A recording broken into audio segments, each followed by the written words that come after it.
Hi aspirants, welcome to smart knowledge hub. ఈరోజు మనం AP police constable present ongoing నోటిఫికేషన్లో expected cut off చూద్దాం. మొదటిసారిగా మన ఛానల్ చూసే వాళ్ళందరూ please subscribe my channel, please like my video and share my video. ముందుగా present నోటిఫికేషన్లో ఉన్న మన ఖాళీలు చూద్దాం. ఇందులో మొత్తం ఉమ్మడి జిల్లాల ప్రకారంగా ఇచ్చారు ఖాళీలు. శ్రీకాకుళం నుంచి చిత్తూరు వరకు మీరు ఖాళీలు చూస్తున్నారు. మొత్తంగా 3580 సివిల్ కానిస్టేబుల్స్ ఉన్నాయి. నాలుగు బెటాలియన్లో ఏపీఎస్పీ కానిస్టేబుల్స్, ఒక్కొక్క బెటాలియన్లో 630 చొప్పున 2520 ఉన్నాయి. జిల్లా వైజ్గా మీరు ఆల్రెడీ నోటిఫికేషన్లో చూసుంటారు ఖాళీలు.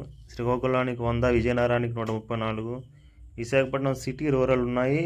East Godavari, Rajamahendravaram urban, west Godavari, Krishna, Vijayawada, Guntur rural, Guntur urban, Prakasam, Nellore, Kurnool, Kadapa, Anantapuram, Chittoor, Tirupati urban. మొత్తం 3580 ఉన్నాయి. ఒక్కో జిల్లా వారీగా కొన్ని జిల్లాలు ఎక్కువ, కొన్ని జిల్లాలు తక్కువ ఉన్నాయి. ఇది ప్రీవియస్గా ఉన్న కట్ ఆఫ్తో నేను అనాలిసిస్ చేసి చెప్తున్నాను మీకు. అంటే మీకు ఖచ్చితంగా జాబ్ రావాలంటే మీరు ఎన్ని మార్క్స్ తెచ్చుకోవాలని. ఓన్లీ ఎక్స్పెక్టెడ్ కట్ ఆఫే కాదు, ఈ వీడియోలో ప్రిపరేషన్ స్ట్రాటజీ కూడా, అంటే ప్రీవియస్గా ఏ అంశాల నుంచి వాళ్ళు ఇచ్చిన సిలబస్ ప్రకారంగా ఏ టాపిక్ నుంచి మార్క్స్ ఎట్లా వచ్చాయి, వెయిటేజ్ ఎట్లా ఇచ్చారని కూడా చెప్పబోతున్నా. ఎవరు స్కిప్ చేయకుండా వీడియో లాస్ట్ వరకు చూడండి. లైక్ చేయండి, షేర్ చేయండి మన వీడియోని.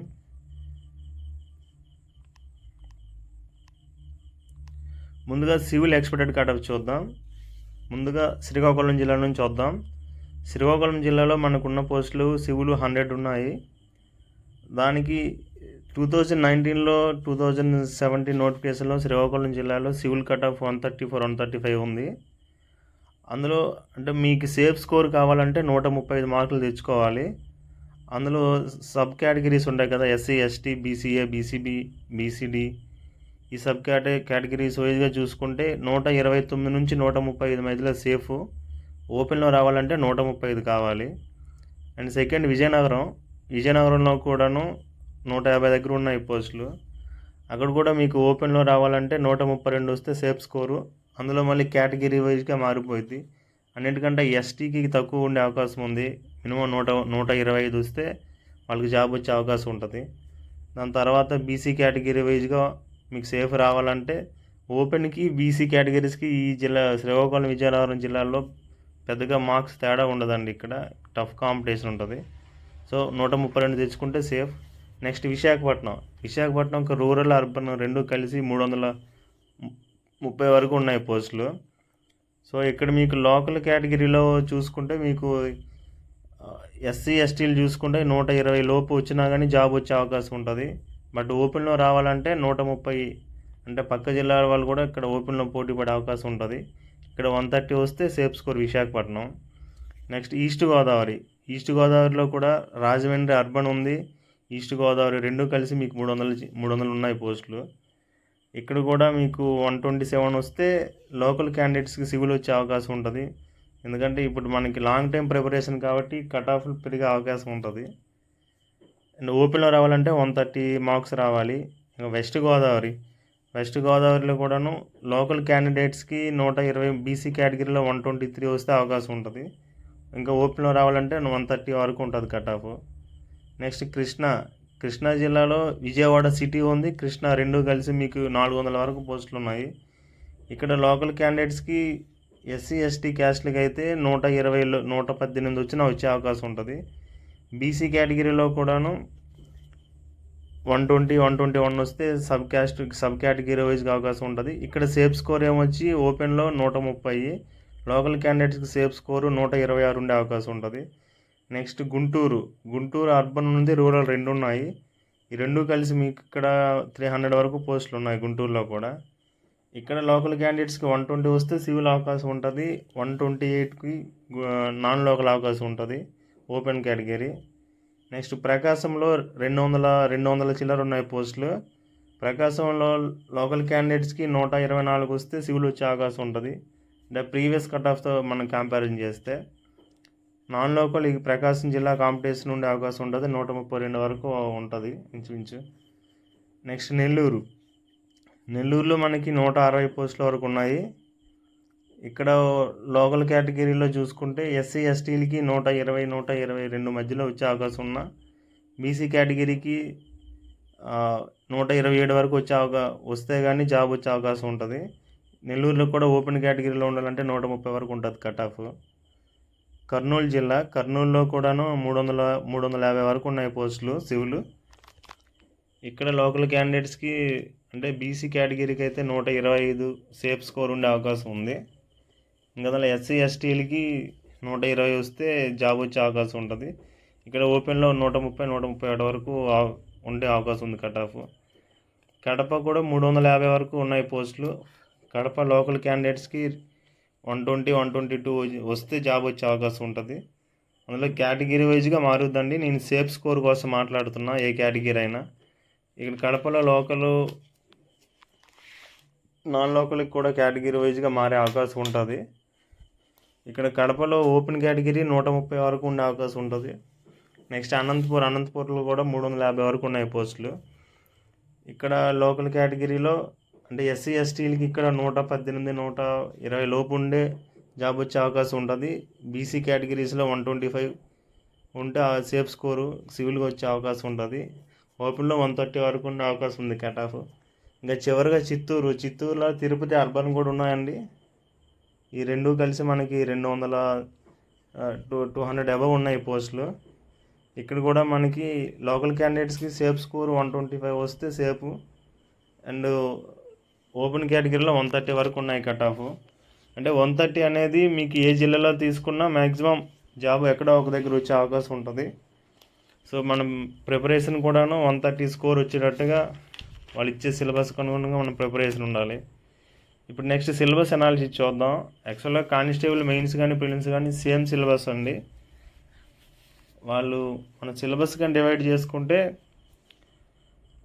కరెంట్ అఫైర్స్ జీకే నుంచి 30 మార్కులు ఇస్తాడు, అండ్ ఇంగ్లీష్ నుంచి 30 మార్కులు ఇస్తాడు. మనకి జాగ్రఫీ నుంచి ఒక 20 నుంచి 25 వచ్చే అవకాశం ఉంటాయి మార్కులు. హిస్టరీ నుంచి 25 నుంచి 30 బిట్లు వచ్చే అవకాశం ఉంటాయి. అండ్ పాలిటీ ఒక 17 నుంచి 20 వచ్చే అవకాశం ఉంటుంది. ఎకానమీ మినిమం 15 బిట్స్ వచ్చే అవకాశం ఉంటుంది. సైన్స్ 3, బయాలజీ ఎక్కువ ప్రయారిటీ ఇస్తారండి, బయాలజీ 15 ఉంటుంది మినిమం బిట్స్. అండ్ ఫిజిక్స్ ఒక 7 నుంచి 8 ప్రశ్నలు ఇస్తాడు. కెమిస్ట్రీ కూడా 7 నుంచి 8, ఈ 3 ఫిజిక్స్ కెమిస్ట్రీ బయాలజీ మీద 30 మార్కులు వచ్చే అవకాశం ఉంటుంది. ఇంకా మనకి చివరగా ఇండియన్ హిస్టరీ నుంచి కూడా 30 మార్కులు వచ్చే అవకాశం ఉంటుంది. Indian geography and AP geography and world geography నుంచి కూడా మనకి దాదాపు 20 నుంచి 25 మార్కులు ఇచ్చే అవకాశం ఉంటుంది. ఇంకా చివరిగా అర్థమెటిక్ రీజనింగ్ అండి. ఈ రెండింటి కలిపి మనకి 45 మార్క్స్ ఇస్తాడు. ఇక్కడ కొన్నిసార్లు రీజనింగ్ 25 ఇస్తే అర్థమెటిక్ 20 ఇస్తాడు, కొన్నిసార్లు అర్థమెటిక్ 20 ఇస్తే రీజనింగ్ 25 ఇచ్చే అవకాశం ఉంటుంది. ఆ విధంగా టోటల్ 200 బిట్స్. సో ఇప్పుడు మనం ఇంగ్లీష్ నుండి చూసుకుంటే ప్రీవియస్గా 2016, 19, 18లో వచ్చిన మన ప్రీవియస్ పేపర్ అనాలిసిస్ చేస్తే ఎక్కువ ఇంగ్లీష్ నుంచి ఆర్టికల్స్ నుంచి ప్రతి ఎగ్జామ్లో 2 మార్కులు ఇచ్చాడు. అండ్ ప్రిపోజిషన్స్ నుంచి 2, టెన్సెస్ నుంచి 2, క్వశ్చన్ ట్యాగ్ 2. మీరు చూడొచ్చు సినానమ్స్ ఎక్కువ ప్యాసేజ్ అన్నోన్ ప్యాసేజ్ నుంచి 4 మార్కులు 5 మార్కులు ఇస్తున్నాడు ఎక్కువ. ఫ్రాజల్ వెబ్స్ కానీ యాంటోనమ్స్ సినానమ్స్ కూడా ఇస్తున్నాడు. కరెక్షన్ ఆఫ్ సెంటెన్సెస్ ఎక్కువ అంటే 2019లో 4 మార్క్స్ ఇచ్చాడు. ఇది ఇంగ్లీష్ సంబంధించి మొత్తం 30 మార్కులు. సో మీకు మ్యాక్సిమం ఇంగ్లీష్లో స్కోరు ఇక్కడ అన్ప్రెడికేటబుల్ కాబట్టి జాబ్ రావాలంటే మినిమం 20 స్కోర్ చేయాలి మీరు. And next current affairs GK మనం ప్రీవియస్ పేపర్ అనాలిసిస్ చేస్తే నేషనల్ ఈవెంట్స్ ఎక్కువ ఇస్తాడు. జాతీయ అంశాల నుంచి మినిమం 5 మ్యాక్సిమం 7 టచ్ చేస్తున్నాడు. అంతర్జాతీయ అంశాలు కూడాను మినిమం 4 to 7 వరకు టచ్ చేస్తున్నాడు. నెక్స్ట్ అవార్డుల గురించి మినిమం 3 to 4 మార్క్స్ ఇస్తున్నాడు. క్రీడా అంశాలు మినిమం 2 to 4.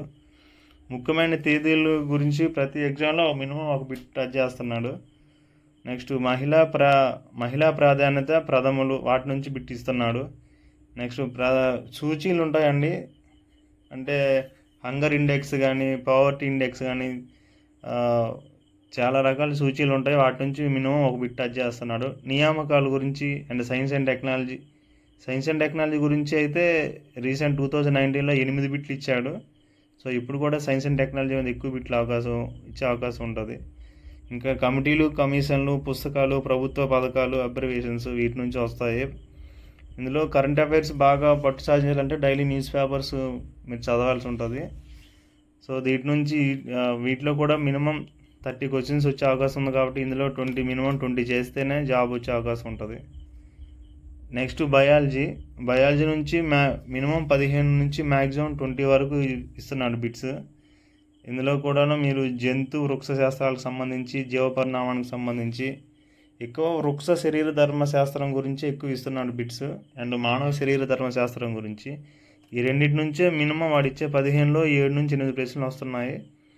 సో మీరు బయాలజీ మిస్ అవ్వకూడదు ఉండాలంటే main school books, NCERT books ఇప్పుడు ఉన్నాయి మన స్టేట్ సిలబస్, అవి చదివి రిలేటెడ్గా ఇంకా స్టాండర్డ్ బుక్స్ ఏదైనా చదవాలంటే చదవండి, మీకు బిట్స్ పోకుండా అవకాశం ఉంటుంది. ఇందులో మినిమం 15 నుంచి 18 బిట్లకి కనీసం 14 బిట్లైనా ఆన్సర్ చేయగలగాలి. నెక్స్ట్ కెమిస్ట్రీ చూసుకుంటే మీరు ఎక్కువ ఆమ్లాలు, క్షారాల నుంచి బిట్టు ప్రతి ఎగ్జామ్లో టచ్ అవుతుంది. అండ్ లోహ సంగ్రహణ శాస్త్రం నుంచి ఎక్కువ బిట్ టచ్ అవుతుంది. అండ్ కెమికల్ బాండింగ్ నుంచి బిట్ టచ్ అవుతుంది. ఇక్కడ మినిమం 6 to 7 క్వశ్చన్స్ వస్తాయండి ప్రతి ఎగ్జామ్లో కూడాను. సో కెమిస్ట్రీ కొంచెం టఫ్ అనిపించినా కూడాను మీరు మన అకాడమిక్ బుక్స్ ఇంటర్ వరకు మీరు కొంచెం రిఫర్ చేస్తే మీరు మినిమం 5 స్కోర్ చేయగలరు. నెక్స్ట్ ఫిజిక్స్ చూద్దాం. ఫిజిక్స్ నుంచి కూడా మినిమం 6 to 8 మార్క్స్ ఇస్తున్నారు. అందులో మనకు ప్రధానంగా యాంత్రిక శాస్త్రం నుంచి, కాంతి నుంచి, విద్యుత్ నుంచి బిట్స్ వస్తాయి ఎక్కువ శాతం. ఉష్ణం, ధ్వని నుంచి ప్రతి ఎగ్జామ్లో ఒక్కొక్క బిట్ టచ్ అవుతుంది. మీరు ఫిజిక్స్ బాగా స్కోర్ చేయగలిగితే మన ఎన్సీఆర్టీ బుక్స్తో పాటు స్టాండర్డ్ బుక్స్ చదవండి. దీంట్లో మినిమం 5 అయినా స్కోర్ చేయగలరు మీరు. నెక్స్ట్ ఎకానమీ నుంచి కూడా మినిమం 10 to 15 క్వశ్చన్స్ వస్తాయి. అది ఎకానమీ, పాలిటీ అనేది 2 కాంబైన్ అనమాట. పాలిటీ నుంచి ఎక్కువ వస్తాయి, ఎకానమీ నుంచి తక్కువ వస్తాయి. సో ఇందులో మినిమం ఎక్స్పెక్టెడ్ 10 to 15 క్వశ్చన్స్ అనమాట. మనం ఎకానమీ నుంచి ఎక్కువ వ్యవసాయ రంగం గురించి, పారిశ్రామిక రంగం గురించి, ప్రణాళికల గురించి, ఎకానమీ ఇంట్రడక్షన్ ఉంటుంది. వాటి నుంచి అండ్ పేదరికం, నిరుద్యోగం నుంచి, జాతీయ అంశాలు, ఆర్థిక వృద్ధి, వర్తకం వీటికి సంబంధించిన బిట్లు ఖచ్చితంగా ఉంటాయి. ఈ టాపిక్స్ మెయిన్గా ఫోకస్ చేసుకుంటే ఈ 10 to 15లో మీరు ఖచ్చితంగా మినిమం 10 మార్క్స్ స్కోర్ చేసుకోవచ్చు. నెక్స్ట్ పాలిటీ అనేది డిసైడింగ్ సబ్జెక్ట్ అనమాట. ఇది టఫ్ ఉండదు, అలాగే ఈజీగా ఉండదు. పాలిటీ నుంచి మ్యాక్సిమం మనకి మినిమం 15 నుంచి 30 కూడా వచ్చే అవకాశం ఉంటుంది. మినిమం కానిస్టేబుల్ లెవెల్ అయితే మినిమం 15 ఇస్తాడు. ఇందులో ఎక్కువ శాతం బిట్లు వచ్చేది రాజ్యాంగ సవరణలు, రాజ్యాంగేతర సంస్థల నుంచి, అండ్ భారత రాజ్యాంగ చారిత్రక నేపథ్యం ఒకటి, అండ్ ప్రాథమిక హక్కులు, ఆదేశిక సూత్రాల నుంచి. కేంద్ర ప్రభుత్వం నుంచి మీరు ప్రతి ఎగ్జామ్లో చూసుకుంటే మినిమం 3 to 6 మార్క్స్, అంటే రాష్ట్రపతి, ఉపరాష్ట్రపతి, ప్రధానమంత్రి, పార్లమెంట్ వీటి నుంచి. అండ్ స్థానిక సంస్థలు ఒకటి, అండ్ సుప్రీంకోర్టు, న్యాయ వ్యవస్థకు సంబంధించి అంశాలు మెయిన్ ఫోకస్ చేయండి. ఇందులో 15 స్కోర్ చేసుకోవచ్చు అండి. మీకు ఓపెన్ రావాలి సివిల్ అనుకుంటే పాలిటీ మీద మంచి పట్టు సాధించుకోవచ్చు. అండ్ మెయిన్లీ ఏంటంటే పాలిటీ అంటే మీరు స్టాండర్డ్ బుక్స్ ఓన్లీ ఒక్కటే కాదు, ప్రజెంట్ మన స్టేట్లో ఎన్సీఆర్టీ బుక్స్ ఉన్నాయి. మన ఈవెన్ Group 2లో కూడాను మా 8th, 9th, 10th పాలిటీస్ నుంచి బిట్స్ ఇచ్చాయండి, టెక్స్ట్ బుక్ నుంచి డైరెక్ట్గా. సో మీకు స్టాండర్డ్ బుక్స్లో కూడా కొన్ని టాపిక్స్ కవర్ అవ్వవు, కాబట్టి మీరు బెటర్ టు ఎన్సీఆర్టీ బుక్స్ చదివి కంటిన్యూస్లో మీరు ఇంతకుముందు ఏవైతే స్టాండర్డ్స్ అవుతున్నారో వాటిని చదవండి. నెక్స్ట్ జాగ్రఫీ నుంచి వరల్డ్ జాగ్రఫీలో అంటే విశ్వం కానీ, అగ్నిపర్వతాలు, భూకంపాలు, సముద్ర శాస్త్రం, విశ్వం, కుటుంబం వీటి నుంచి మినిమం 2 to 3 మార్క్స్ ఇస్తారు. ఇది కామన్గా స్టాండర్డ్ బుక్ కావచ్చు, మన స్టేట్ బుక్స్లో కూడా ఉన్నాయి వీటి టాపిక్స్. ఆ 2 కంబైన్ చదవండి. మెయిన్ ఇంపార్టెంట్ జాగ్రఫీలు ఏంటంటే ఇండియన్ జాగ్రఫీ అండి. వీటి నుంచి మినిమం ఇండియన్ జాగ్రఫీలో పోలీస్ కానిస్టేబుల్లో మినిమం 17 to 18 బిట్స్ ఇస్తున్నాడు ప్రీవియస్లో. కొన్నిసార్లు 25 కూడా టచ్ అవుతుంది. అందులో మనకి ఎక్కువ ఏంటంటే ఉనికి నుంచి మ్యాక్సిమం క్వశ్చన్ ఉంటుంది. భారతదేశం, మన ఆంధ్రప్రదేశ్ నైసర్గిక స్వరూపము అంటే మన హిమాలయ పర్వతాల గురించి ఖచ్చితంగా బిట్టు లేకుండా అసలు ఉండదు పేపరు.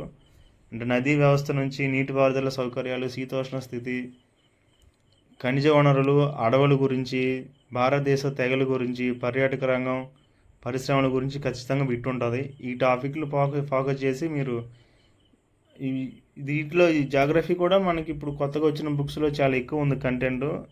ప్రతి సబ్జెక్టు కూడాను మీరు ఎన్సీఆర్టీ బుక్స్ చదివినాకే స్టాండర్డ్ బుక్స్కి వెళ్ళండి, మీకు చాలా యూస్ఫుల్ ఉంటుంది.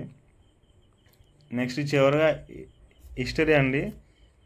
ఇండియన్ హిస్టరీ, ఏపీ హిస్టరీ అంటే ఇండియన్ హిస్టరీలో ఇప్పుడు కాకతీయులు కానీ విజయనగర సామ్రాజ్యాలు అందరూ ఏపీ హిస్టరీ ఇండియన్ హిస్టరీలో కంబైన్ చదువుతాం మనం.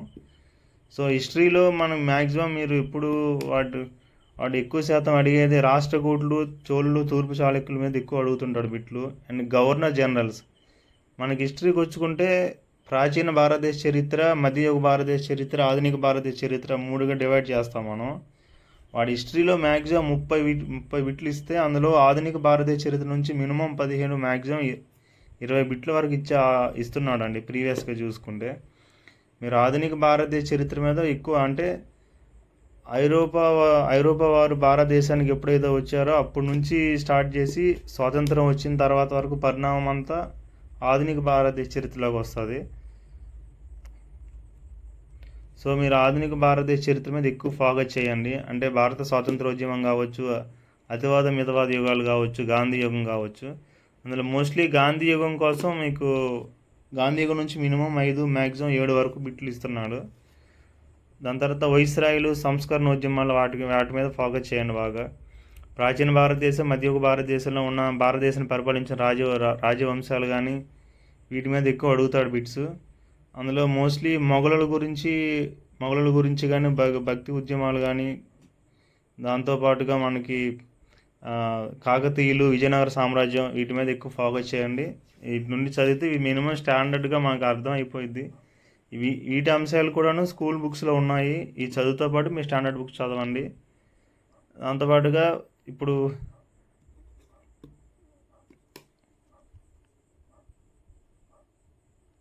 అర్థమెటిక్ రీజనింగ్ చూద్దాం.